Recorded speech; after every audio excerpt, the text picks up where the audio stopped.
Riwruok mar Johera mag adhula pachoka motis ni Kenya Football Fans Federation nothir mokalo gi riwruok matao tuke adhula Football Kenya Federation kuom rem keto kenge maber mar arita ne johera mag adhula e pewe duto. Riwruogno mane obedo gi romo gi jofwambo magawa moro e chuny boma ma Nairobi okwedo FKF kuom rem keto ikruok makare ne tuke madongo kaka mago mag pinje Afrika mibiro bagi higa mar 2025. Jakom mar riwruok Johera adhula Francis Liboy dwaro ni okenge mondo mi oketi manyalo konyo gero tuke adhula kapok rang'iny margi odok chien e okang' ma ok nyal resi.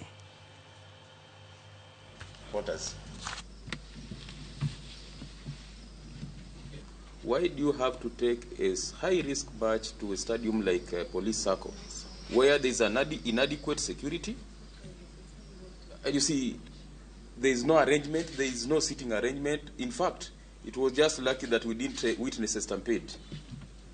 That is one way of making sure that if you involve fans, if you involve all stakeholders, they'll tell you this match is Police Circle is a no-go zone for FC Leopard match or Gor Mahia match. Go to the modern world, fans are being given civic education. Matters safety in the stadium, fighting hooliganism, fighting drugs, fighting anything that is negative towards that beautiful game.